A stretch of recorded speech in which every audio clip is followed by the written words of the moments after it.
been a while.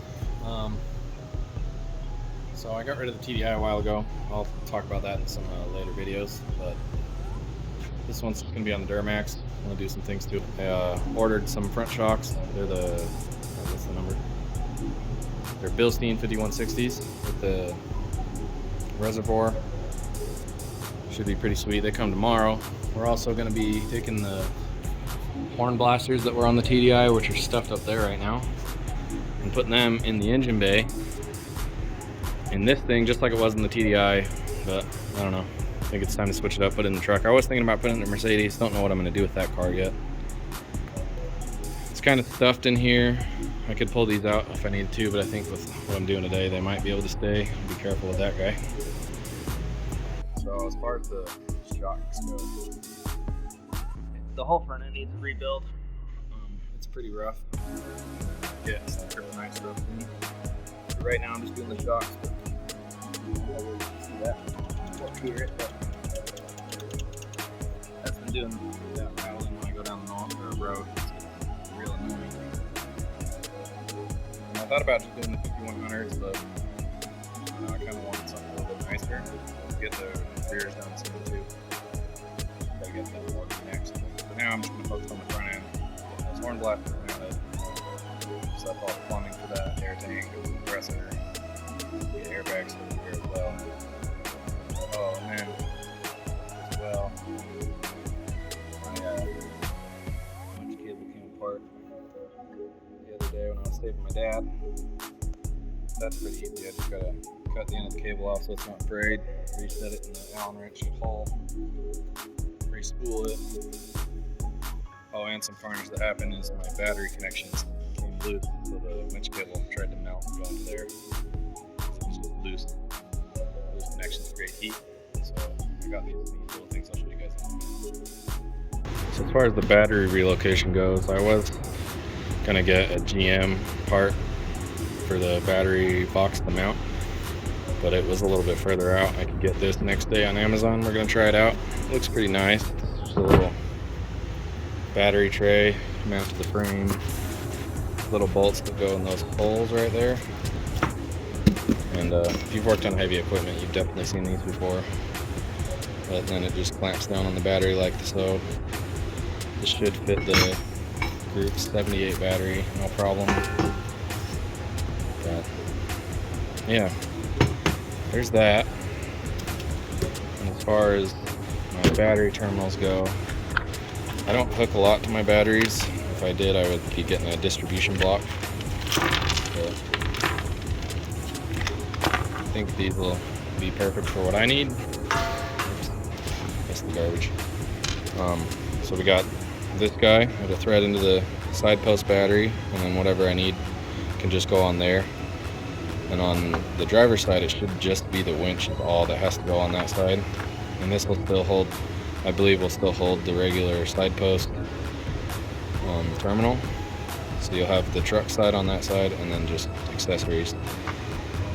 And I'm hoping that the passenger side cables will still reach to this, so same idea. If not, these will still work for what I need them to. It'll just be horn blasters, stubs eventually, and then, you know, solenoids for the airbags, whatever, but same idea, not a lot of stuff, so I didn't need a block, so that's what we're gonna try for the batteries. Well guys, change of plan. Battery fits perfect in that, but I ran into a little bit of a problem. So tried to put the horns in there, obviously not enough room. I thought about relocating the coolant bottle or reservoir over to that side and moving the other battery to the frame as well. But the problem with that is the frame or the horns almost fit here, but they're just too tall.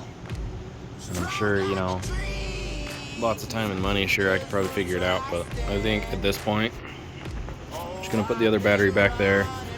I may keep the little battery cradle to mount my compressor in, because I feel like that might be a little bit better than hanging off the frame. And I think I'm just gonna put the horn blasters in the bed. I mean, I got a long bed, plenty of room anyway. Don't generally fill it up. And there's my nice rat's nest of a winch cable I gotta deal with as well, but yeah. Thought it was gonna be cool under there, but it's not worth the time. So I got the little battery things in that I showed you guys earlier. The cable got a little burnt this weekend, but it'll be alright. Definitely way better. Trying to shove stuff under that stupid little stock bolt. Now I can just take that nut off, have some threads, hook a couple things I need to it. That one already has the winch hooked to it. See, like so, way better. Bilstein 5160 came in today. It's pretty sweet. Some hardware to mount the chamber to the shock if we can. There's room in the box. But, yeah, there's the part numbers for the front. We'll check that out. I think I'm going to start on the passenger side, so I have to move the Corvette today. Of course, Amazon delivers one, and the other one hasn't even been put out for delivery yet, and they came from the same warehouse in California. But start on this guy. Get the other side done soon, hopefully. I mean, it's supposed to come today still, but I don't believe them at this point. We'll see. All jacked up. Figured a 22-ton jack stand should do the trick.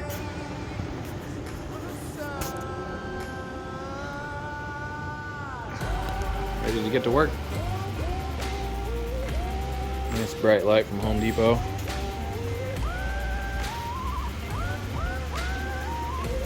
Alright, so obviously under here's super messy. I need to do some frame cleanup soon. We're gonna replace these with kryptonite very soon. But for now I just got the shocks. Pretty straightforward. Take that off. Take that off. Should be able to just pop it out. Just trying to get my right sizes here. And my favorite tool, Milwaukee M18 Fuel Impact. Kills it. So again, super dirty.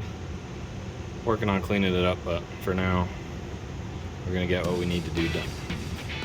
So for those of you at home that are trying to use this to help you out a little bit, first, before you take that out,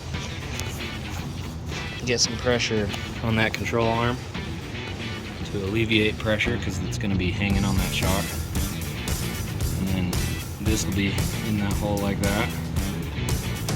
I just tapped it out with a hammer, but before I did that, put the nut on just a little bit.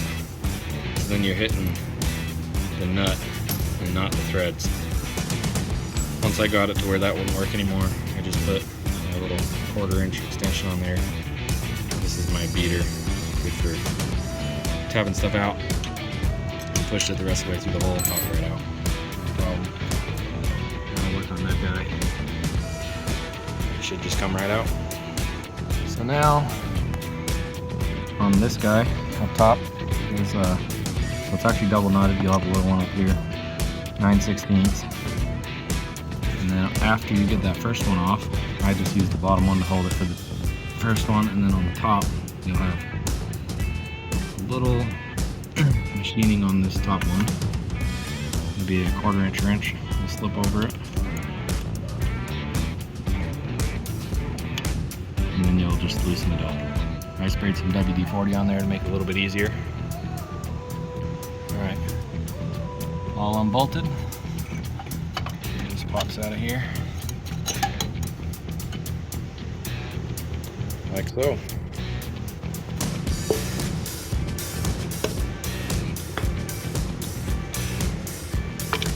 Like I was saying before, it's kind of hard to do with one hand, but it's just all loose. Super old. Oh yeah, very little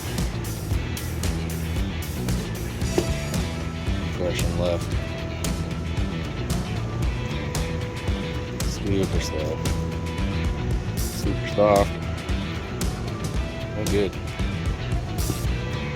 I'm gonna get this the best I can, but the noise I was hearing when I was driving down the road I actually thought it was this cover slapping on this, but you probably can't tell in the video. It's actually internal right here. Something has failed. And I could hear that going down the road constantly. So yeah, she's just blown out.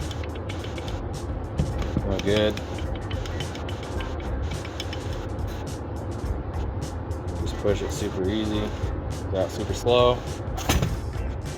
New one. Tight. I can't even push that by hand. Oh, so yeah. Should be a much better ride. Alright. In there.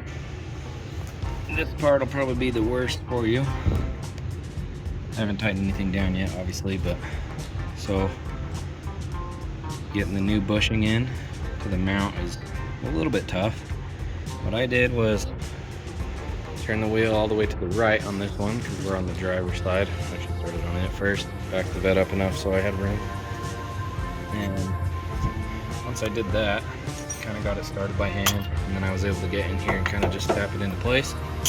It takes a minute, just have patience. And then once you get it to there, mine was actually a little bit lower than the mounting holes.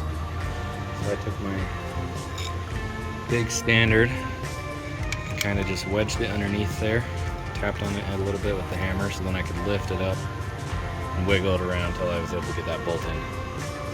Not too bad though. So I thought that it was a shock mount right here for the canister, but it's not.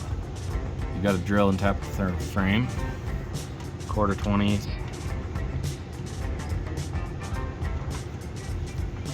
Like that, twice. I think I'm gonna hang the bracket off and then I can just drill the hole through it.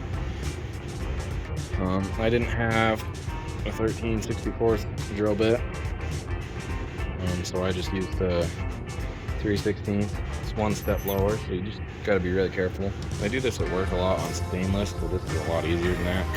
So I just did it with the drill. Just gotta be really careful because taps are kind of brittle because they're so hard. So if you're not careful, you'll break your tap off in your hole, which isn't a huge deal if you add another tap just to make another hole, but obviously you don't want to do that.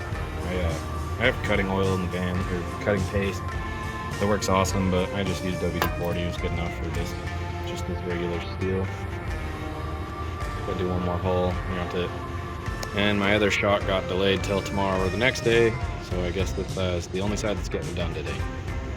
So like I said, I'm just gonna drill the hole through there, tap it, and I checked to see how it was sitting. I think I like it, just how it's hanging straight. Makes it easier for me, but you know, make sure you play around with where you want it hanging first. That's pretty much straight up and down for me. If it's not, mark your hole, or you could get this where you want it and then tighten that top bolt to kind of hold it, but I'm not going to do that because like I said, it looks pretty good with how gravity's just holding it straight down. So here we go, onto the passenger side. Shock replacement. The new one actually came last night, but it was too late for me to do it. So we'll go ahead and get started. Dash is hanging out. Just like before, bottom one's out. Relieve the pressure with the jack a little bit. I'm gonna work on those. This is the double nut I was talking about, didn't show you last time. So 9/16, 9/16, and then 1/4 on the top for the bottom. You can see how cracked those bushings are. Bottom one's pretty much just gone. You can see that bushing moving in there.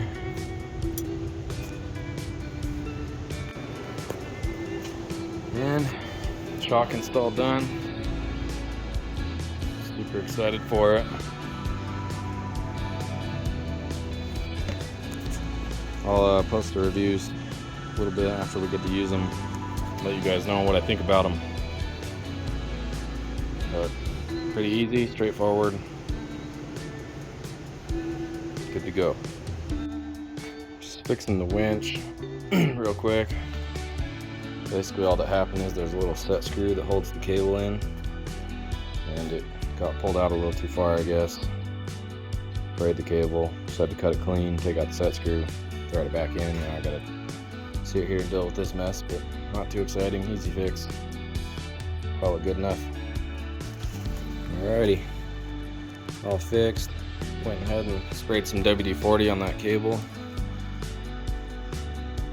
Protect it for a bit, but should be good to go for the next adventure.